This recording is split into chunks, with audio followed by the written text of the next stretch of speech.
Well, this is David from LithgowLights, and today I'm going to take you on a little bit of a walkthrough of our display of a daytime, so you can see what things are and basically where they fit into the display. So let's start off here. These are literally all the power for the display. Everything in the yard comes back to this point. There are two additional ones inside. And over here on the deck we have Hyphy, the King's Cross Coke hyphen. He's been sitting here, well, last year my son won him, and he's got 5 P10 panels, sits on a little steel rack, and on the back this year we actually laser cut LED holders so that the back is actually lit up quite brightly and just around the edges. So you can see him basically from the street better. We've got 2 moving headlights which sort of aren't programmed much in the display this year. Let's go for a little wander down into the yard. New this year are the LEDs in the shrubs. There's 4 shrubs across here, and there's 100 pixels rather than 100 plain dumb RGB LEDs. In each of the shrubs, and they do light up quite well.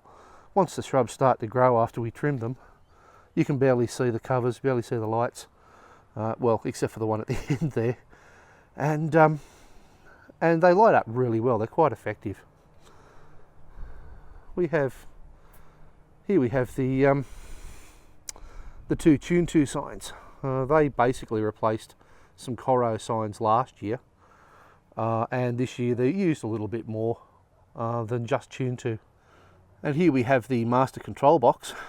This contains the Pi, 1 beagle bone that drives the 2 Tune 2 signs, a 16 port switch, as well as power supply and a few other odds and ends. The transmitter is there as well, and the aerial sits just above that. Let's continue to wander down. This year the house outlines and the window outlines were converted from dumb RGB to pixels, so it increased the channel count but also decreased the amount of wiring. We literally have, one wire plus a couple of power injections, that's it. My Binny the bulb, given to me by Binny last year, never used it. This year, thanks to Alec, I ended up with enough LEDs to power him. And above is my 5x5 P10 display. Over here we have my snowflakes. There's 6 here, 6 around the north side of the house, all 3D printed with 96, I believe it is, LEDs per output. They are very effective, and you can see the pixicles in front. This year they're in need of a little bit of love and attention, but I didn't get a chance before they went up, so there's a few out. My arches, this will be the last year I use these arches. They're, what are they, 42 LEDs, Stellar Greens. They'll be replaced next year with probably some sort of cedar tube arch. And also there is my candy canes. These are fairly old actually, and most likely this will be the last year that they're used. They've got 10 or 12 12 volt LEDs inside them, and they light up quite okay. And adjacent to those we have the tint poles, and as you can see these are extremely yellow, but during the display you don't notice. Here we have my 5 Christmas trees.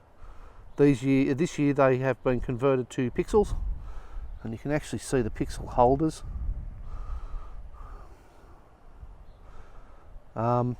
They have 13 pixels high, and those holders actually support 3 on each holder, so 6 around the outside, to give you a sort of even light, straight line up and down the tree. Even though the trees aren't straight, I must fix that. My floodlights, Homemade floodlights. These things are ancient. They would be 7 years old now, and in need of replacement next year. Over here we have the blue spruce, and this, like the other 3 trees out the front there, contains these little sort of 1.5-inch diameter balls. They're a 2811 12-volt module, but they are terrible. They leak. They're not waterproof, and the internals aren't waterproof. I have done my best to try and waterproof them, but no, hasn't worked real well, and each year I probably get about a dozen failing. I've only got about 20 spare left now, so this will be the last year that they are used. 12 pointed stars. This tree has 9 of them. The trees over there have 5 each. I'd like to actually increase the numbers of these. They're an effective little item. When they're lit up, you know, they look pretty daggy over daytime, but when they're lit up at night, they are very, very effective. I'm thinking about printing one about 3 times the size of that to use it as a topper on top of the rose garden next year. The rose garden is rebuilt this year. It was 22 pixels or 21 pixels high. Yeah, 21. This year it is now 29 pixels high. And 2811s versus 2801s. It's driven by a P12R in the little box tucked in behind there. The mega tree. Pretty much the same mega tree I've had for the last few years, with a few changes this year. This year it's 1/3 higher, 50% higher in terms of LEDs. It went from 42 to 63 LEDs, all with 3D printed covers. And it was actually the pixels from the rose garden that we used for that. They're all 2801s, driven by a P12S down the bottom. More of my floodlights here. I use 3 lots of 4 to light the house, and then there's actually one on each side of the trees, and they're used as an uplight on the tree, and quite effective actually.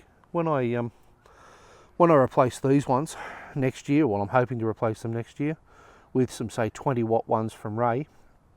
These ones will actually go to be added to uplight, so I might have, say, 4, maybe 5 uplighting floods for each of the trees. Over here we have the toadstools. Now there are a total of 6 toadstools in the display. They are fiberglassed with a tint tube below, and I think there's about 10 or 12 modules inside them as well. Very effective little item. They were dumb RGB up until last year. Now I've just gone the 12-volt module, same as in the candy canes. I use the same modules on the star up there.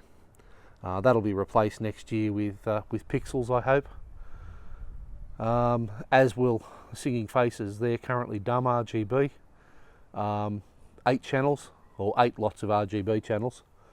And next year I hope to convert all those, or at least some of those, to pixel, just to get a few different mouth shapes and things like that. I think would be very good. I noticed that with Binny face out the front there. The subtle changes in L's and V's and things like that. Here are 2 of my other control boxes. The top one is the Falcon F16.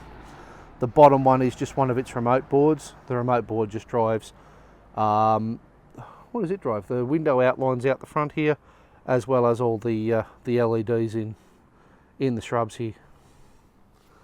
What have we got over here? A couple more things. Another floodlight. The old pixel matrix, which was out the front last year, has been moved to here, because if I turn around, there's this lovely parking area, lovely paddock area that we tend to park cars in, and tell them literally to walk up and listen to the radios out the front and watch the display. Because people couldn't really see anything down in the paddock, I decided to move this beast from round the front to here. It's much more effective here. It really does a great job. It's bright. It had to be wound right down because of the location, but it's really, really good now. There are 6 more of my snowflakes. More pixicles there, outlines of course. 2 spinners. Last year they were about 2 meters lower. They're about there. I moved them up so you could see them over top of the trees. It hasn't been overly effective. So next year I'm considering mounting those somehow on the peak of the roof. I don't know how yet, but I'll work something out. And they're 8 arms at 10 LEDs per arm, and I'll replace that with a single spinner with probably 20 to 25 pixels per arm. Something effectively much larger and probably taller. I'm aiming to go about the same height as the star on the tree up there, so probably move it up another couple of meters. I'll just have to wait and see what I need for poles. And speaking of poles, here's North Pole. These are an old dome from lights in a car park.